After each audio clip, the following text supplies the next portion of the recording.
Friends, आप सभी का स्वागत करता हूं आपके अपने माइल चैनल पर। मैं कमलेश। फ्रेंड्स, आज के इस वीडियो में आप सीखेंगे गूगल शीट के कुछ ऐसे फंक्शन जो एक्सेल में भी आपको नहीं मिलेंगे। कुछ जिस तरह से आप एक्सेल यूज़ करते हैं तो उसी तरह से आजकल जो है गूगल शीट भी बहुत यूज होता है। तो उसी में से मैं गूगल शीट के कुछ ऐसे टॉप फंक्शन लाया हूँ जिनके बारे में आपको शायद ही कम पता हो। तो इसके बारे में हम समझेंगे कि कैसे इन फंक्शन को आप यूज कर सकते हैं गूगल शीट में। तो फ्रेंड्स, वीडियो स्टार्ट करने से पहले आपसे रिक्वेस्ट है कि अगर ये वीडियो आपको पसंद आए तो प्लीज़ इसको आप लाइक करें, शेयर करें और चैनल को भी ज़रूर सब्सक्राइब करें फ्रेंड्स, ताकि आपको इस तरह के जितने भी मैं वीडियोस बनाऊं उसका आपको डेली अपडेट मिल सके। तो फ्रेंड्स, जैसे कि मैंने आपको बताया कि जिस तरह से आप एक्सेल में काम करते हैं, तो एक्सेल में क्या है, बहुत सारे फंक्शन होते हैं जो सिमिलरली हमारे पास गूगल शीट में भी होते हैं। लेकिन उसमें से गूगल शीट के कुछ ऐसे फंक्शन है, जैसे मैं आपको बताऊं, अगर इंपोर्ट रेंज फंक्शन हो गया, एरी फार्मूला हो गया, स्प्लिट हो गया, गूगल ट्रांसलेट हो गया और काउंट यूनिक हो गया। तो ये 5 ऐसे फंक्शन मैंने यहाँ पर आज उठाए हैं कि जो आपको एक्सेल में भी नहीं मिलेंगे। तो मुझे लगा कि आपको इसके बारे में समझाना चाहिए था, तो इसके लिए मैंने ऐसे टॉप 5 फंक्शन के बारे में आज आपको बताऊंगा। तो शुरू से अंत तक इस वीडियो में बने रहिएगा। तो चलिए स्टार्ट करते हैं। तो सबसे पहले बात आती है इंपोर्ट रेंज फंक्शन की। तो इंपोर्ट रेंज क्या होता है कि जैसे आपको नेम से पता चल रहा होगा, हम इसके थ्रू भी कोई भी डेटा, किसी भी शीट में कोई डेटा पड़ा है तो एक रेंज का हम वहाँ रेफरेंस नंबर लेके उसको हम इंपोर्ट कर सकते हैं। अब कैसे ये फंक्शन काम करता है, चलिए उसको हम सीख लेते हैं। तो उसके लिए मैं आपको इसको यूज बताऊंगा इस वाले फंक्शन में, जो कि हम यहाँ सीखेंगे इंपोर्ट रेंज। तो यहाँ मैं टाइप कर लेता हूँ इंपोर्ट रेंज। तो यहाँ पर हम इस फंक्शन को अप्लाई करेंगे। तो सबसे पहले मैं फ़ॉन्ट का साइज यहाँ इंक्रीज कर देता हूँ ताकि आपको चीज़ विजिबल हो जाए। तो ये मैंने यहाँ पर, अब यहाँ पर हम अप्लाई करेंगे इंपोर्ट रेंज फंक्शन को। तो जैसे मैंने बताया कि इंपोर्ट रेंज फंक्शन क्या करता है कि आपने अगर किसी शीट का उसको रेफरेंस दिया और उसका जो रेंज है, उस रेंज को आप वहाँ पर उसका रेफरेंस लेके यूज़ करेंगे तो ये हमें उसका डेटा निकाल के देता है। अब कैसे यूज़ करेगा, फॉर एग्जांपल जैसे एक शीट तो मेरे पास अभी ये है अनटाइल्ड स्प्रेडशीट, ये वाली होगी। मैंने इसका टाइटल नहीं रखा तो टाइटल इसका रख देते हैं गूगल शीट टॉप फंक्शन। तो ये शीट का हमारा एक टाइटल ये हो गया। और एक शीट मेरे पास यहाँ पर आपको दिख रही है एम्प्लॉय डिटेल्स रिस्पॉन्ड। अब ये जो रिस्पॉन्ड आपको दिख रहे हैं, ये क्या है, मैंने गूगल फॉर्म बनाया था तो उसमें जब मैंने डेटा फीड किया तो वो उसका डेटा ये सारा यहाँ पर शो हो रहा है। अब इसी के थ्रू मैं आपको समझाऊंगा। तो यहाँ पर आप डेटा देख रहे हैं कि हमारे पास एक टाइम स्टैम्प है, एम्प्लॉय नेम है, डेट ऑफ बर्थ है, वर्क एक्सपीरियंस है। अब मुझे ये सारा ही डेटा इस शीट पर चाहिए, तो इसको मैं कैसे लाऊंगा, तो इसके लिए हम यहाँ यूज करेंगे इंपोर्ट रेंज। तो चलिए स्टार्ट करते हैं। तो टाइप करेंगे हम यहाँ पर is equal to import range, bracket open. तो ब्रैकेट ओपन जब आप करेंगे तो ये पूछेगा आपसे स्प्रेडशीट यूआरएल, यानी कि जिस शीट का आपको यहाँ पर डेटा चाहिए उसका आपको यहाँ पर यूआरएल लिंक अपडेट करना है। तो उसके लिए आप यहाँ पर इसको साइन को यूज करेंगे, डबल कोट को, देन आप ये वाला लिंक कॉपी करेंगे। कॉपी करने के बाद इसको आप कॉपी करेंगे इस तरह से पूरा। तो इस हमने शीट का लिंक यहाँ ले लिया, फिर इसको डबल कोट से हम क्लोज करेंगे, देन फिर डबल कोट ओपन करेंगे। अब यहाँ पर हम क्या रखेंगे, सीट का नाम। मतलब सीट का नाम मीन्स ये जो ये सीट का नाम है, जैसे फॉर्म रिस्पॉन्सेज है, तो इसको आप यहाँ पर रीनेम करेंगे। रीनेम करके इसको आप कॉपी करेंगे तो ये सीट का नेम हमारे पास कॉपी हो गया है। अब इसको हम रखेंगे यहाँ पर। तो ये हो गया हमारा सीट का, हमारे पास नेम भी आ गया। तो उसके बाद आपको फिर ये वाला साइन यूज कर लेना है। तो यहाँ तक आपको समझ में आ गया। सबसे पहले हमने यहाँ क्या किया, जिस सीट का भी हमें डेटा चाहिए उसका हमने यहाँ पर यूआरएल ले लिया, जो कि आप ये देख रहे हैं। देन उसके बाद हमने इसको डबल कोट से ओपन किया, डबल कोट से हमने इसको क्लोज किया। देन उसके बाद फिर डबल कोट स्टार्ट किया, फिर हमने यहाँ सीट का नाम रख दिया फॉर्म रिस्पॉन्सेज। तो ये सीट 1 है हमारे पास, तो वो सेम मैंने यहाँ पर रख दिया। अब उसके बाद आखिरी स्टेप क्या है कि हमें डेटा इसमें कौन सा चाहिए। तो फॉर एग्जाम्पल अगर आपको यहाँ पर टाइम स्टैम्प से लेके आपको चाहिए यहाँ क्वालिफिकेशन का डेटा चाहिए, तो उसके लिए आपको यहाँ पर पूरा उसका रेंज सेलेक्ट करना पड़ेगा। तो टाइम स्टैम्प हमारे कौन से यहाँ पर कॉलम में है, वो है हमारा A1। तो ये हमारा हो जाएगा रो। तो A1 से लेके कहाँ तक है हमारे पास, जे। तो यहाँ पर हमारा आ जाएगा वहाँ पर A1। तो यहाँ टाइप करेंगे आप A1 जे। तो ये हमने उसका यहाँ रेफरेंस ले लिया। अब इसको डबल कोट से क्लोज करेंगे और इंटर। तो देखिए फंक्शन लग चुका है। अभी पूछ रहा है कि यू नीड टू कनेक्ट। अब इसके लिए आपको परमिशन देनी है। क्योंकि फर्स्ट टाइम ही आपसे पूछेगा, बार बार नहीं पूछेगा, तो फर्स्ट टाइम के लिए हम इसको अलाउ एक्सेस करेंगे। तो अब क्या होगा, वो सारा डेटा जो आपको वहाँ दिख रहा था वो सारा डेटा देखिए यहाँ पर जो भी डेटा था वो सारा डेटा आपको यहाँ पर दिख गया। तो ये देखिए हमारे पास पूरा डेटा यहाँ पर आ गया जो हमारे पास वहाँ पर आपको दिख रहा था, यानी कि टाइम स्टैम्प आ गया, एम्प्लॉय नेम आ गया, डेट ऑफ बर्थ आ गया, पूरा यहाँ डेटा हमारे पास इस तरह से यहाँ पर आ गया। अब क्या होगा कि आप इसको रिमूव नहीं कर सकते जब तक आप वहाँ से इसको रिमूव नहीं करेंगे। तो अब क्या होगा, मैं अगर कोई भी एंट्री यहाँ रखूँगा, फॉर एग्जाम्पल मैं आज की तारीख है 14 जैन, तो यहाँ पर मैं कुछ भी अगर टाइप करूँगा डेटा तो ऑटोमेटिक वो डेटा भी वहाँ पर अपडेट होता रहेगा। तो देखिए अभी मैंने 3 एंट्री यहाँ पे की है, मैं थोड़ा जूम करके दिखाता हूँ आपको। तो जैसे मैंने ये एंट्री की है 14 जून मनीष, और ये इस तरह से एंट्री किया, तो अभी आप देखिए ये सेम डेटा आपको यहाँ पर दिख गया है। तो यानी कि आप जो भी यहाँ पर चेंजेस करेंगे उसके हिसाब से ऑटोमेटिक ये डेटा यहाँ पर आएगा। अब इसमें एक खूबी क्या है, क्यों हम इसको यूज़ करते हैं, इससे क्या होता है कि आपका डेटा, आप जिसमें आपने डेटा इंपोर्ट किया है जिस शीट में, तो उसमें से आप उसको डिलीट कर ही नहीं सकते जब तक कि आपका ये जो मेन डेटा है ये यहाँ से डिलीट नहीं हो। तो ये एक बहुत बड़ा एडवांटेज होता है इस फंक्शन का। दूसरा क्या है कि यहाँ पर आप रेंज भी चेंज कर सकते हैं। फॉर एग्जांपल जैसे मुझे टाइम स्टैम्प नहीं चाहिए, इसमें मुझे मिडिल कोई चीज़ चाहिए, एम्प्लॉय नेम से लेके मुझे यहाँ एक्सपीरियंस करंट कंपनी तक चाहिए, तो मैं यहाँ पर इसका जो रेंज है यानी कि जो इसका रेफरेंस है वो चेंज करेंगे, B1 से लेके E तक करूँगा तो केवल वही डेटा मेरे पास यहाँ पर आ जाएगा। रेफरेंस तो वही रहेगा सीट का, बस मैं आपको एक एग्जाम्पल के थ्रू समझाने की कोशिश कर रहा हूँ कि इसमें आप जो है जो भी आपको डेटा चाहिए उसके हिसाब से आप इसको ले सकते हैं।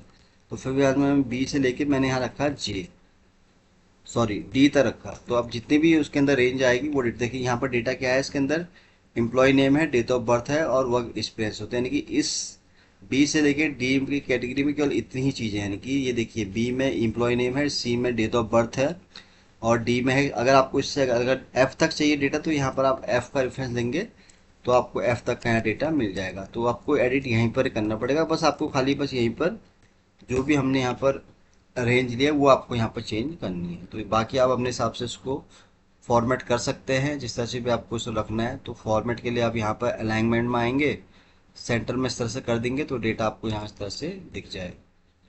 तो ये मैंने आपको बताया फ्रेंड्स, गूगल शीट का एक बहुत ही पावरफुल फंक्शन है इम्पोर्ट रेंज। आई होप कि आपको ये समझ में आ गया होगा। तो अगला फंक्शन है हमारा उस बाद, तो ये तो हमारा हो गया डन, इसको मैं लिख देता हूँ डन। ये आपको समझ में आ गया होगा, अगर नहीं भी आया होगा तो आप मुझे कमेंट में लिख देते हैं, मैं आपको इस बारे में फिर से समझा दूंगा। तो इम्पोर्ट रेंज का मेनली क्या वर्क होता है, जैसे हमने कहीं गोल फॉर्म बनाया और कोई डेटा उसका कहीं से हमें कहीं लाना है तो उसके लिए आप इसको यूज कर सकते हैं। दूसरा फंक्शन है एरी फार्मूला। अब एरी फार्मूला क्या है, ये भी एक तरह का बहुत ही एडवांस फंक्शन है। अब कैसे एडवांस है इसको भी हम समझ लेते हैं। तो यहाँ पे पहले तो मैं इसको टाइप कर लेता हूँ एरे फार्मूला। तो एरे फार्मूला कैसे एडवांस है इसको भी मैं अब बता देता हूँ आपको। तो यहाँ पर फॉर एग्जांपल मेरे पास कोई आइटम है, तो यहाँ पर पहले तो मैं डेटा बना लेता हूँ, उसके थ्रू समझाऊंगा आपको। आइटम है मेरे पास एलईडी हो गया, फिर यहाँ पर एलसीडी हो गया, टीवी हो गया, मोबाइल फोन्स हो गया, म्यूजिक सिस्टम हो गया। तो कुछ ही में आइटम में 5 आइटम मैंने रख दी है। अब इसका रख लेते हैं हम यहाँ पर प्राइस। क्वांटिटी रख देते हैं हम यहाँ पर एंड बिटवीन यूज कर लेता हूँ मैं, तो उसके लिए मिनिमम हम रख लेते हैं यहाँ पर 15 और मैक्सिमम मिनिमम हम रखते हैं यहाँ पर 10 और मैक्सिमम हम रखते हैं यहाँ पर 12। तो ये इसके आगे प्राइस की क्वांटिटी, तो इसको भी हम सेंट्रलाइज कर देते हैं। फिर यहाँ आएगा इसका, ये प्राइस मैंने गलत डाल दिया है। प्राइस यहाँ पर रख लेते हैं हम इसका मिनिमम रख लेते हैं हम 10,000। तो इसको मैं फिर से चेंज कर लेता हूँ यहाँ पर। तो यहाँ पर है 10,000, यहाँ पर है इतना, तो ये मैंने हो गया प्राइस। तो प्राइस का हो गया। अब यहाँ पर रख लेते हैं हम क्वांटिटी।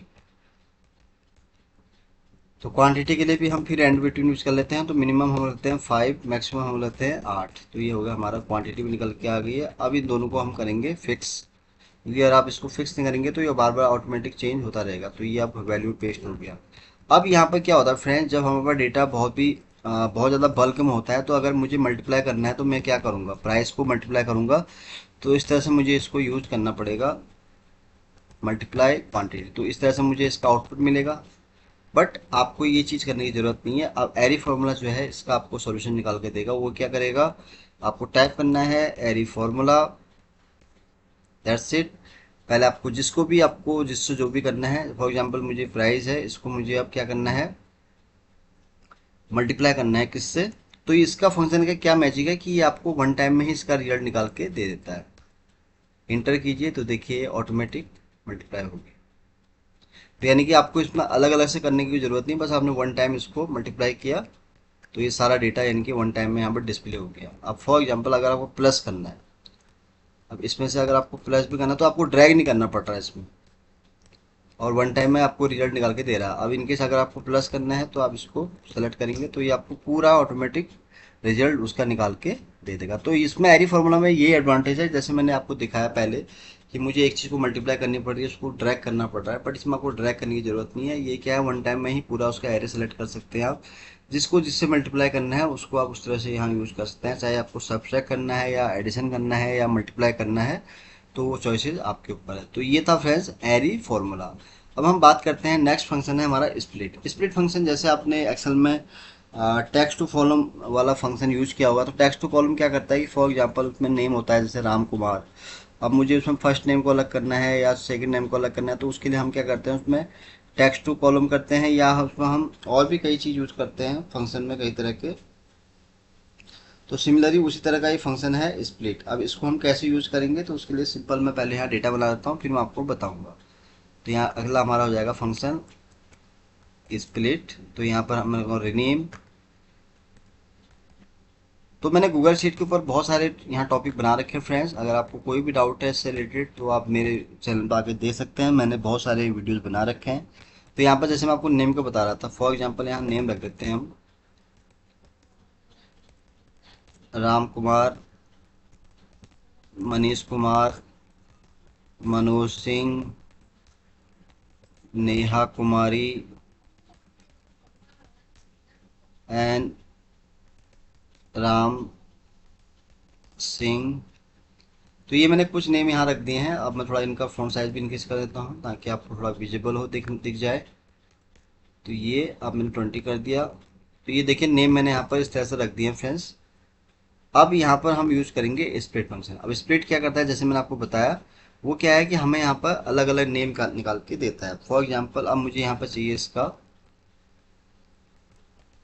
फर्स्ट नेम और लास्ट नेम, या आप उससे बोल सकते हैं सर नेम, जो भी आपको सही लगता है। तो ये हो गया। अब या मुझे अलग अलग कॉलम में चाहिए तो उसके लिए मुझे मैनुअली इस काम करने की जरूरत नहीं है, बस मैं यहाँ पर सिंपल एक फंक्शन यूज करूंगा स्प्लिट। तो उसके थ्रू क्या है, वो ऑटोमेटिक उसका आउटपुट निकाल के दे देगा। तो यहाँ पर आपको टाइप करना है स्प्लिट ब्रैकेट ओपन। तो यहाँ पर पूछ रहा है टैक्स। तो टैक्स यानी कि जिस टैक्स को आपको यहाँ पर स्प्लिट करना है उसको आप यहाँ पर सेलेक्ट कर लेंगे। फिर डेलीमीटर। अब डेलीमीटर मीन्स आपको यहाँ पर डेलीमीटर क्या यूज करना है, आपको विद स्पेस के साथ उसको अलग करना है, या जो भी करना है कॉमा के साथ वो आप यहाँ पर रखेंगे। जैसे हम यहाँ पर, क्योंकि हमारे इस वाले डेटा में स्पेस है तो यहाँ पर मैं स्पेस को सेलेक्ट कर रहा हूँ। बस इतना ही फंक्शन है, आपको उसको इंटर कर देना है, बस हो गया। ये देखिए फर्स्ट नेम अलग आ गया और हमारे पास सन नेम भी अलग है, यानी कि लास्ट नेम भी हमारे पास अलग आ गया है। तो एक बार फिर से मैं आपको बता देता हूँ तो कैसे हमने फंक्शन को अप्लाई किया। तो यहाँ पर आपको टाइप करना है स्प्लिट ब्रैकेट ओपन, टैक्स यहाँ ले लेना है। जैसे अगर आपके इसमें कॉमा है तो यहाँ पर आप, जैसे मैंने यहाँ स्पेस यूज किया तो आप यहाँ पर कॉमा यूज करेंगे, बस दैट्स इट। इसको आप करेंगे क्लोज, तो ये आपका आ जाएगा फर्स्ट नेम और लास्ट नेम। तो ये था फंक्शन हमारा स्प्लिट। फिर आता है फ्रेंड्स, उसके बाद जो अगला फंक्शन आता है वो आता है गूगल ट्रांसलेट। अब गूगल ट्रांसलेट क्या है, एक बहुत ही एडवांस है। एडवांस कैसे है, जैसे कि फॉर एग्जांपल पहले तो मैं अलग से शीट बनाता हूँ एक। तो ये हो जाएगा हमारा सीट का नाम गूगल ट्रांसलेट। तो ये फंक्शन हमारा यहाँ करेगा काम। अब इसको हम कैसे करेंगे चेंज वो बताऊंगा आपको मैं। फॉर एग्जांपल यहाँ पर मैं कुछ नेम टाइप कर रहा हूँ, लाइक मनीष, रमेश, कमलेश, नेहा, मीना, अजय, राहुल। अब ये नेम मैंने जैसे यहाँ अभी आप देख रहे हैं कि इसका जो फॉर्मेट है नेम का वो है हमारा इंग्लिश, है ना। अब मैं चाह रहा हूँ कि मुझे ये चाहिए नेम सारे हिंदी में। तो उसके लिए जाहिर सी बात आप क्या करेंगे, गूगल ट्रांसलेट यूज करेंगे। उसके लिए आप यहाँ गूगल सर्च इंजन में जाएंगे, तब उसके बाद इसको आप यूज करेंगे। अब इसके लिए किस सिंपल तरीका आपको बताऊंगा, वो है फंक्शन गूगल ट्रांसलेट। तो सिंपल फंक्शन क्या है, अब मुझे इसको हिंदी में करना है तो मैं यहाँ टाइप करूँगा गूगल ट्रांसलेट ब्रैकेट ओपन। तो यहाँ पर सबसे पहले आपको टेक्स्ट का रेफरेंस लेना है जिसको आपको कन्वर्ट करना है। तो हमें जैसे इसको कन्वर्ट करना है तो कॉमा, फिर इसके बाद डबल कोट। अब देखिए पहले हमारी लैंग्वेज कौन सी है, पहले उसको आपको यहाँ पर सोर्स लैंग्वेज, यानी कि जो आपका लैंग्वेज का सोर्स है। तो हमारा लैंग्वेज का सोर्स क्या है, इंग्लिश। तो उसका शॉर्ट में क्या कोड है, ई एन। तो आपको ई एन टाइप करना है, डबल कोट से आपको इसको क्लोज करना है। फिर यहाँ पर आपको टारगेट लैंग्वेज, यानी कि जो इंग्लिश की लैंग्वेज है, यानी कि जो इंग्लिश में नेम है, उसको आपको कौन सी लैंग्वेज में कन्वर्ट करना है। अब जैसे कि हमें इसको हिंदी में करना है, तो उसके लिए हमारे यहाँ पर इसका हिंदी का कोड है एच आई डबल कोड, फिर आप उसको करेंगे क्लोज, इंटर। थोड़ा टाइम लेगा। तो देखिए ये फ्रेंड्स कन्वर्ट हो चुका है। अब इसको आप कॉपी करें तो ये देखिए जो इंग्लिश में नेम थे हमारे पास जितने भी थे, वो सारे यहाँ पर हिंदी में कन्वर्ट हो गए हैं। जैसे मनीष है तो ये रमेश है, कमलेश है, नेहा, मीना, अजय, राहुल जो भी थे वो सारे यहाँ पर कन्वर्ट हो चुके हैं। एक बार इसको फिर से मैं आपको बताता हूँ। तो यहाँ पर आपको सबसे पहले क्या करना है, टाइप कर लेना है गूगल ट्रांसलेट को, ब्रैकेट ओपन, टेक्स्ट ले लेना है। फिर यहाँ पर जो भी आपका लैंग्वेज का सोर्स है उसको आपको यहाँ पर, जैसे इंग्लिश का है तो यहाँ पर ई एन टाइप करेंगे। फिर टारगेट सोर्स कौन सा है, जैसे हमारा है हिंदी, तो हम यहाँ टाइप करेंगे एच आई, सॉरी, और इसको डबल कोट से क्लोज करेंगे। फिर आप इसको करेंगे इंटर। तो ये आपका जो भी हिंदी के नेम थे वो सारे यहाँ पर इंग्लिश में कन्वर्ट हो चुके हैं। तो फ्रेंड्स ये था गूगल ट्रांसलेट फंक्शन। अब आखिरी फंक्शन है हमारा काउंट यूनिक। तो काउंट यूनिक क्या है, बहुत ही एक पावरफुल फंक्शन है। पावरफुल कैसे है मैं आपको दिखा दूं। जैसे फॉर एग्जांपल यही डेटा कंसीडर कर लेता हूँ, तो इसको मैं आप कॉपी कर रहा हूँ और ये हो जाएगा हमारा फंक्शन काउंट यूनिक। अब जैसे नेम से आपको पता चल रहा है फ्रेंड्स, ये क्या करता है कि हमें किसी भी चीज़ का काउंट निकाल के देता है। अब काउंट यूनिक क्या होता है कि जैसे कि फॉर एग्जांपल जैसे हम डुप्लीकेसी केस में आपने देखा होगा कि हम ये फंक्शन यूज़ करते हैं यूनिक। तो उसी तरह यूनिक फंक्शन क्या करता है कि हमें उसमें से टोटल में से पूरा उसका डेटा निकाल के देता है। लेकिन काउंट यूनिक थोड़ा उसके अपोजिट है। ये क्या करता है कि अगर उसको किसी भी डेटा में से अगर कहीं डुप्लीकेसी मिलेगी तो वो उसको इग्नोर करके, यानी कि रिमूव करके हमें उसका टोटल काउंट निकाल के देगा। अब कैसे करेगा मैं तो आपको समझाता हूँ। जैसे नेम है हमारे पास, फॉर एग्जांपल मैंने मनीष यहाँ पर 3-4 बार इसकी एंट्री कर दी, मनीष की, राहुल की, और सिमिलरली मैं अगर यहाँ पर रमेश की भी इस तरह से यहाँ 3-4 एंट्री कर लेता हूँ। तो ये फंक्शन तब काम आता है जब वहाँ पर डेटा बहुत सारा मल्टीपल में। अब यहाँ पे देखिए मैंने इतने सारे नेम यहाँ पर मैंने रिपीटेड टाइप कर दिए। अब काउंट यूनिक क्या करेगा, हमें उसका टोटल काउंट निकाल देगा कि इसमें से टोटल जो यूनिक काउंट है उनका इतना है। तो मैं टाइप करूंगा मैं काउंट यूनिक ब्रैकेट ओपन और डेटा सेलेक्ट कर लूंगा मैं जहाँ तक भी है। फॉर एग्जाम्पल ये मेरा डेटा है, इंटर। तो देखिए इसने बताया फ्रेंड्स यहाँ पर केवल 3 ही नेम ऐसे हैं जो कि यूनिक हैं, यानी कि बाकी अब 3 यूनिक कौन कौन से हैं देखिए यहाँ पर। जैसे मनीष, अब मैं इसके लिए अगर यूनिक फंक्शन यूज करूंगा तो आपको उसके थ्रू पता चल जाएगा ये कौन कौन से यूनिक हमें काउंट यूनिक दिखा रहा है। तो देखिए ये फ्रेंड्स वो नेम थे जिसका डेटा हमें यहाँ पर दिखा रहा है, यानी कि ये कह रहा है कि मनीष, रमेश एंड राहुल, यही इस डेटा के अंदर 3 यूनिक काउंट हैं, बाकी सारे क्या है, डुप्लीकेट है। इन केस अगर मैं यहाँ पर मनोज टाइप करता हूँ तो अभी यहाँ पे 4 हो जाएगा, यानी कि देखिए 4 हो गए ना, क्योंकि यहाँ पर इसने उसको भी कंसिडर कर लिया है। तो बेसिकली इस फंक्शन का क्या यूज है, जैसे मैंने आपको बताया कि ये क्या करता है कि जो डुप्लीकेसी है, अगर कहीं भी अगर कोई डेटा डुप्लीकेसी चाहे वो वैल्यू में हो किसी में भी हो, तो ये उसका हमें यूनिक काउंट निकाल के दे देगा कि इतने ये जो है हमारे पास यूनिक काउंट है, यानी कि काउंट यूनिक निकाल के देता है।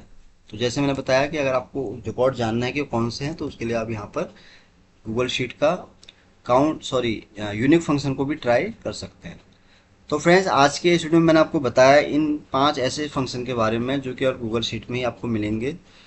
तो फ्रेंड्स, अगर ये वीडियो आपको अच्छा लगा हो तो प्लीज़ इसको आप लाइक करें, शेयर करें और चैनल को भी ज़रूर सब्सक्राइब करें फ्रेंड्स, ताकि आपको मैं इस तरह के जितने भी वीडियोस बनाऊं उसका आपको डेली अपडेट मिल सके।